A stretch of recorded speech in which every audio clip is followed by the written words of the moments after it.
What's going on, guys? Lou here to talk about NFL DFS this weekend for the conference championship. Here to really just give my final thoughts. We'll go through our process here of how we build lineups, and we'll build some lineups. Once we get to the end of the video, we'll review the lineups that I have so far. It's only two. Again, if you're new to the channel, I am not a large-scale player. I'm somebody who just goes through a process, tries to use logic, data, gut feelings, try to combine all those into a strong confluence to make the right decisions and build some winning DFS lineups. Again, this isn't an I'm right, you're wrong channel. You should do this. You should listen to me. I'm really just here to give my thoughts, my perspective, maybe open your eyes to some things you might be overlooking, and really make myself and everyone here watching a better DFS player. So I love digging into the data. I love sports, especially football, and I'm ready to get right into it. So I'm clearly in my Giants attire, ready to watch them in the conference championship this week. Just kidding, no I'm not. They really stink. But there are two teams from the NFC East that are in the conference championship, so maybe they actually were the best division in the NFC this year, and not the NFC North. Those guys were imposters. Everyone's out. All right, so really where I want to start, first things first, when I go through my process here, trying to figure out which teams I should be looking at, which players I should be looking at for my DFS lineups, I like going to the Fantasy Labs NFL implied team total, where I can see the points that are projected for each team. So starting from top to bottom, we have the Philadelphia Eagles projected at 27 points. We have the Kansas City Chiefs, about 25 points, the Bills, 23 points, and the Commanders coming in last at about 21 points. Next thing that I usually like to look at, so I do like looking at play distributions for teams just to see how often teams are throwing the ball versus running the ball. So up top, I use this NFL pace tool to also see how quickly offensive teams get off plays between snaps, how much time they're taking, how often they go no huddle. So, just for some perspective, the Washington Commanders go no huddle 61.9% of the time. The next highest outside of them is Chicago at 25.5, and then Philly at 25. In terms of the amount of time they're taking in between snaps to get plays off, they're about middle of the pack. There's no real playoff team that is especially quick to run plays. So the quickest is the Commanders, and the next quickest is the Kansas City Chiefs. Philly is ranked towards the bottom, and where is Buffalo? Buffalo is even one spot lower. So Philly takes 28 seconds, Buffalo 28.2. But in terms of passing distribution, the Kansas City Chiefs throw the ball the most out of any of the playoff teams here. And we'll get a little bit more into the specifics about what kind of matchup they're going to see against the Bills. And then I think you can imagine the team that rushes the ball the most is the Philadelphia Eagles. So really high-level thoughts, what this is telling me. Philly is expected to score the most points on the slate. They're also the team that runs the ball the most. So who do you think you should play? Bingo. Saquon Barkley. And then on the other side, the Chiefs throw the ball the most out of any playoff team. They're expected to score the second most amount of points. So as a starting point, who do you think you should play? Probably Mahomes and his pass catchers. So yeah, just right off the start, those are my first thoughts of some players or teams that we should begin to target. So I can't see their DVOA here, so I'll have to go to another site for that. Just give me 1 second. So usually I'll just head on over to Pro Football Reference and look at defenses versus each individual position. I'll look and see how many DK points they're giving up on average. See if anything really stands out here. So the Chiefs give up 18.5 fantasy points per game to the quarterback position. The Bills look like they're coming in at second highest at 17.7. Down below here, the Eagles, not very stingy against quarterbacks. I think against all positions, really. And Commanders are actually bottom 5 against quarterbacks. That's pretty interesting. Moving over to the running back position here, DK fantasy points per game against. Out of the playoff teams, looks like the Bills give up the most against running backs, but really the Chiefs don't have any explosive, really good running backs that are going to break off plays. So context you definitely need when looking at stats like this. Commanders are the next worst team against running backs. The Chiefs do not give up points against running backs, although they have given up 9 touchdowns against running backs. And who's the last team we're looking for? I think we're looking for the Eagles here. And right next to the Chiefs. So not a very good matchup for guys like Cook, guys like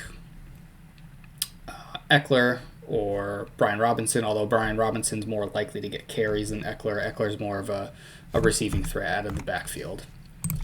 Moving over to the wide receiver position. DK points against wide receivers. First playoff team hit that we have is the Commanders, giving up 32.7, giving up 16 receiving touchdowns on the year. Believe it or not, up next, even though that the Eagles have a great secondary and pass rush, they've given up 32 points to wideouts this year. Commanders, Eagles.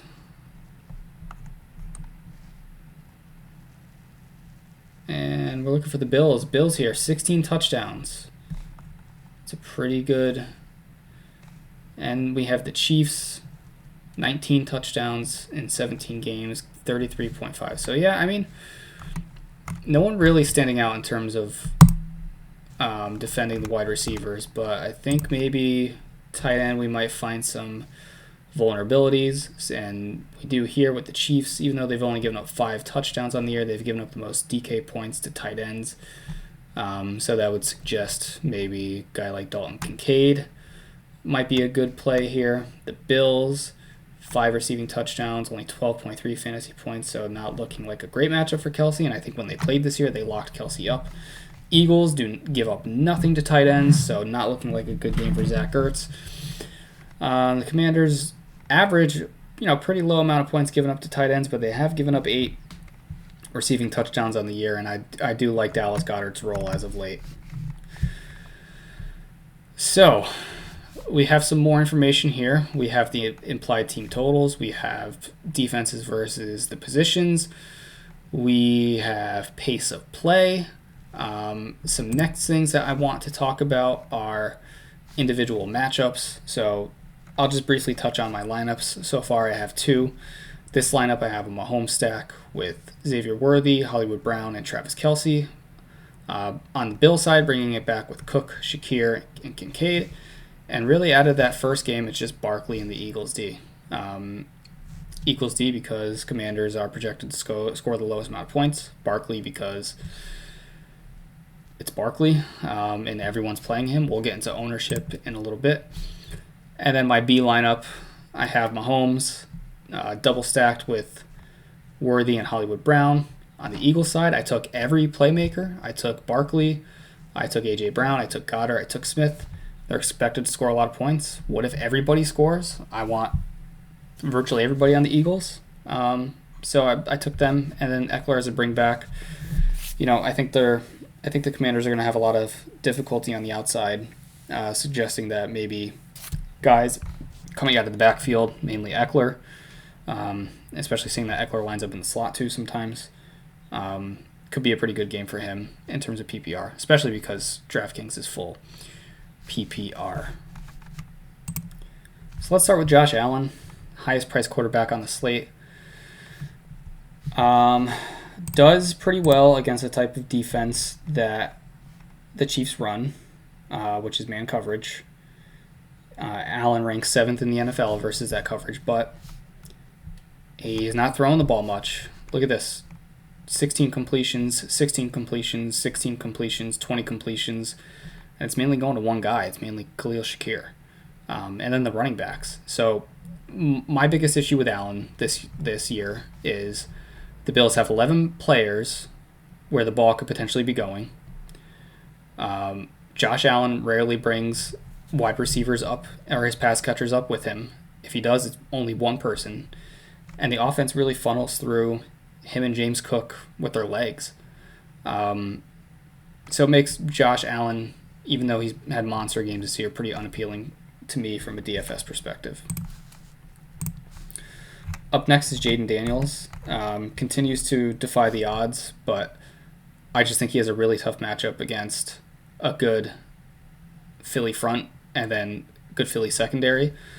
The thing I like about him the most this week is probably him using his legs and running one into the end zone for a touchdown, but personally I just don't see him getting there and bringing other players with him. If he does, it's probably just going to be one player, and that player is probably going to be McLaurin. Jalen Hurts, I think he's dealing with a knee injury. Again, a very low volume passing offense, even less completions than Josh Allen. If he's not running the ball and he's not throwing the ball very well, what really is there to like about Jalen Hurts other than him being favorites against the Commanders? Maybe because he's dealing with this knee injury, maybe he sits back and throws the ball a little more, which gives his pass catchers a boost. Especially because I think one-on-one with Devontae Smith and A.J. Brown, they have the best matchups in terms of wideouts versus corners this week. I definitely think we'll see a heavy dose of Barkley. That's for sure. But I do think maybe Hurts is a little more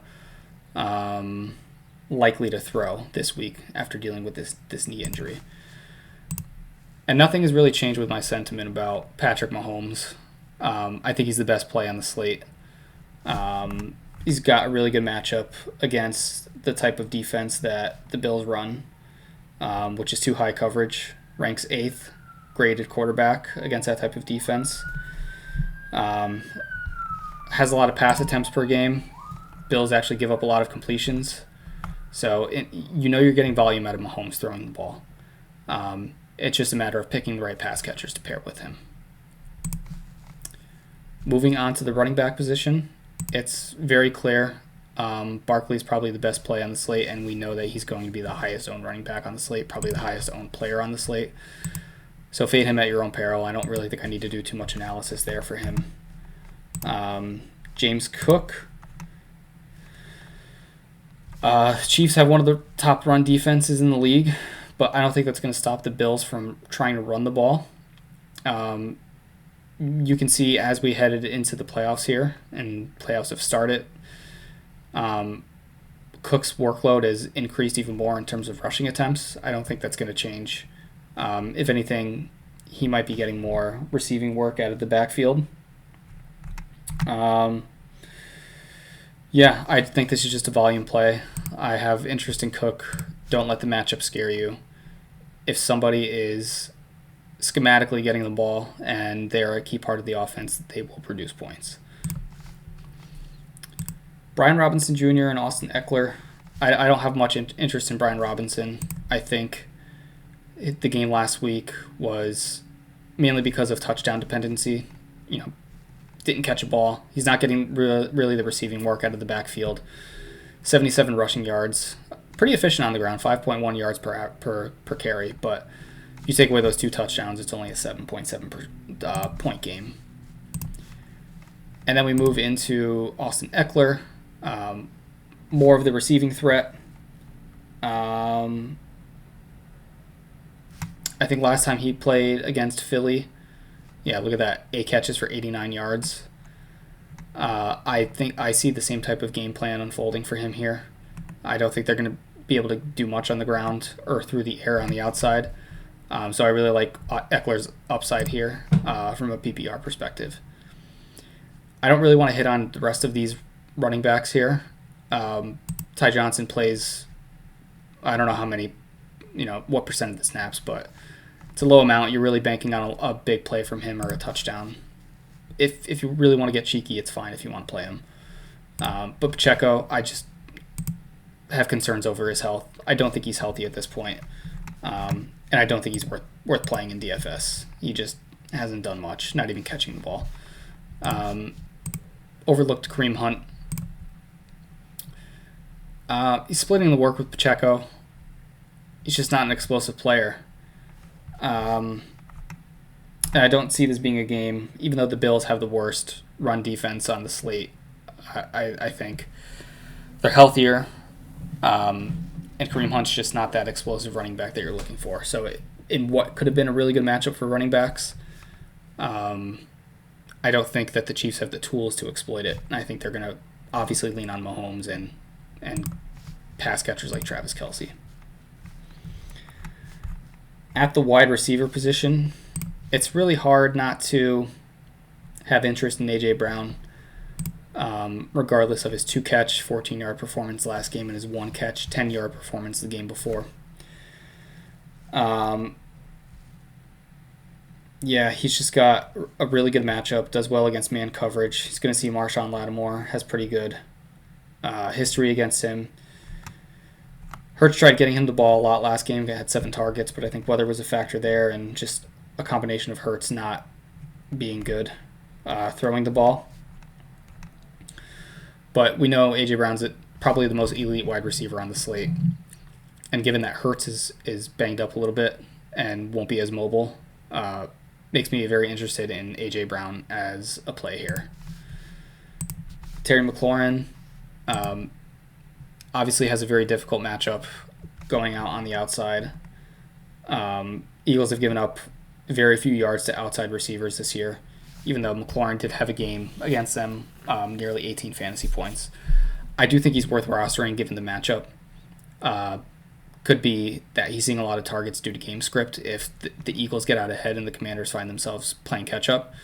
Probably the second best wide receiver on the slate, talent-wise, obviously, but just a bad matchup, which might taint him a little bit, but I still think he's worth playing. Devontae Smith, I'm just going to blanket the same logic I did to A.J. Brown to Devontae Smith. It's just the Eagles have two alpha wide receivers. It's just 1A, 1B. I've got A.J. Brown as the 1A, Devontae Smith as the 1B. Khalil Shakir, probably going to get the most targets. Most of the receptions that the Chiefs have given up come in the slot this year, come from wide receivers in the slot, and that's pretty much where Khalil Shakir is lining up the most. Pretty good floor in terms of targets. You know, we see 7, 6, 6, 6, 7, 7, 8, 12, 9. So when Josh Allen does throw to wide receivers, that wide receiver is Khalil Shakir. Next up is Xavier Worthy. He's just the most talented wide receiver on the roster right now, and Kansas City has really tried to ramp up his usage and importance in the offense. So I have a lot of interest in Worthy. They try to get him the ball multiple ways. He has multiple rushing attempts per game. Has had double-digit targets some games. Just didn't land in the end zone last game. But clearly an explosive player. Chiefs are favored to score a lot of points. And it's looking like he's going to come through the air in this one. So I really like him. And I really like Hollywood Brown this week. I know he laid an egg last week on 2 targets, but if you just look at his workload, the 2 weeks he came back, clearly wide receiver 2 on this roster. On the field, running routes. Ignore that egg from last week. I don't think they also really needed him once they were ahead. I have a lot of interest in him, especially seeing his price didn't change, still very cheap. So I'm really betting on talent there. It's just really hard to project these remaining Bills wide receivers. They just aren't targeted much. If you want to play one of these guys and just cross your fingers and hope you're hitting the right guy on the right day, then go for it. If I had to rank the Bills wide receivers outside of Khalil Shakir, it would probably be Coleman, Curtis Samuel, and then Amari Cooper. Cooper's just not getting used. He's also not even really on the field. Same thing with DeAndre Hopkins. Could be possible that we saw the best days of these guys already, and now they're entering that point where it's the cliff and they've fallen off and they're just not the same guys as they used to be, but some people are attached to the household names. If the trend is your friend, they aren't performing, don't play them. And then the last position we have here are the tight ends. Kelce, the most targeted tight end, playing the best talent-wise. His splits between regular season and playoff season are two completely different players. Travis Kelce, playoff Travis Kelce, is somebody that you need to play. I kind of view him in the same vein as Barkley. Like, fade him at your own peril. Dallas Goedert seems like he's banged up a little bit. The thing going for him is that he does well against blitz. So if the Commanders are going to be blitzing a lot, Hurts could be looking to Goedert to get the ball out quick, and that can really help his case in terms of producing fantasy-wise. Zach Ertz, just not a good matchup for him. Philly gives up nothing to tight ends.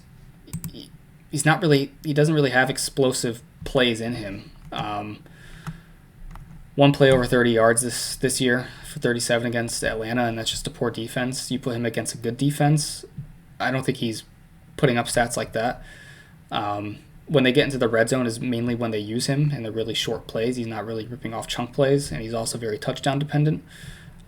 So honestly, Ertz is a fade for me this week, and I won't be playing him.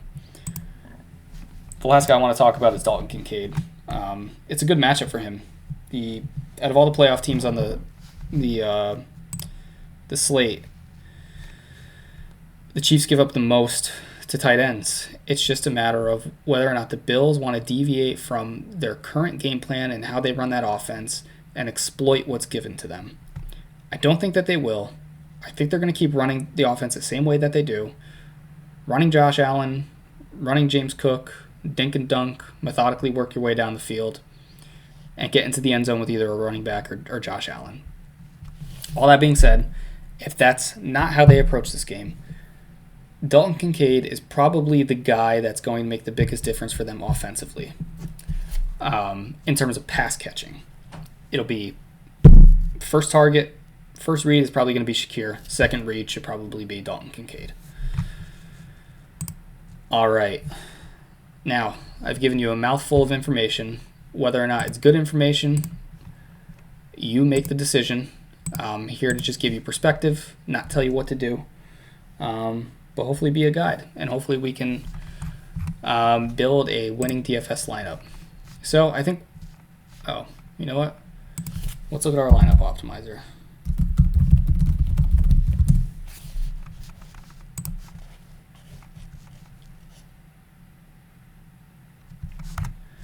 All right, looking at ownership, the highest owned player is, in terms of quarterbacks, that's Mahomes. Not looking good for us there. Running back, Saquon Barkley, nearly 92%. That is crazy. Really low ownership going to the rest of the guys here. Eckler, only 8%. That's really low. I don't know how accurate these estimates are, but that seems pretty low to me.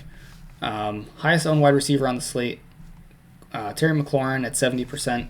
It's a good way to get leverage if you don't want to play him, and look to guys like A.J. Brown. That's pretty low for Hollywood Brown. I'm surprised to see that Keon Coleman has a higher projection in terms of ownership versus Hollywood Brown. I don't think that's right. And then Travis Kelce, only 34%. I think he should be higher owned than that. And then, I think it makes sense in terms of roster percentage for these guys, the order. But I would flip Kincaid and Zach Ertz if I had the choice.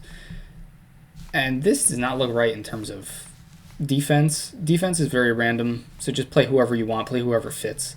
I don't know if you really need to get super correlated here, but I am. I'm just going to plug in the Eagles defense just because the Commanders are projected to give up the least amount of points. All right, with that being said,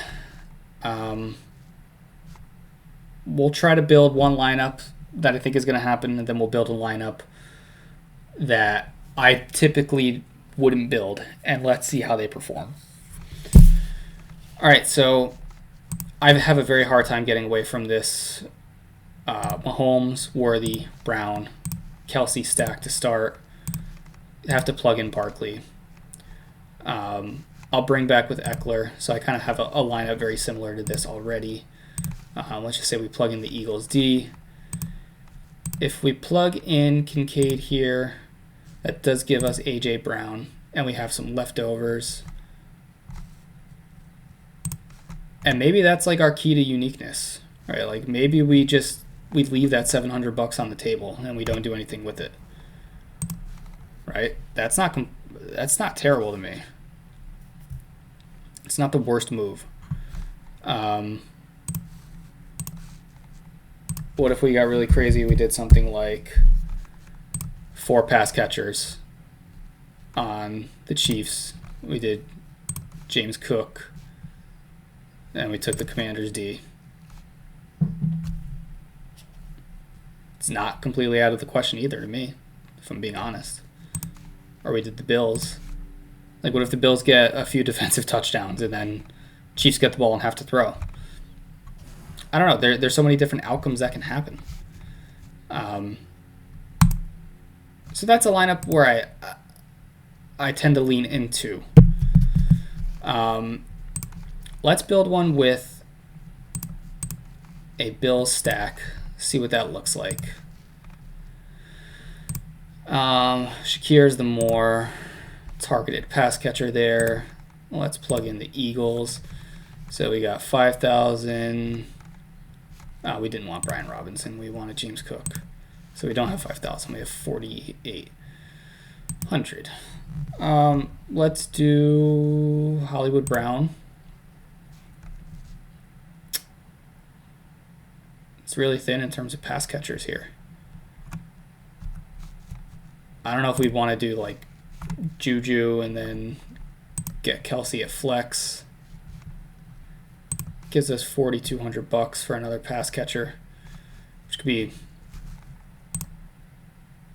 if we did Samuel.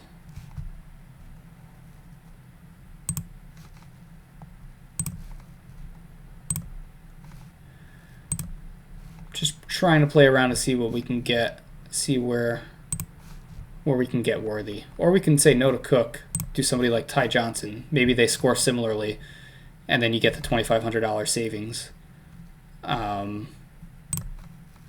which gives us $5,600 for another pass catcher. Unless you do this, you do A.J. Brown. I have a hard time getting away from A.J. Brown, and you do Hollywood Brown. So you have Allen, Barkley, Ty Johnson, Khalil Shakir, A.J. Brown, Hollywood Brown, Dalton Kincaid, Travis Kelce. You have the Chiefs. Maybe just do the Bills. I don't know.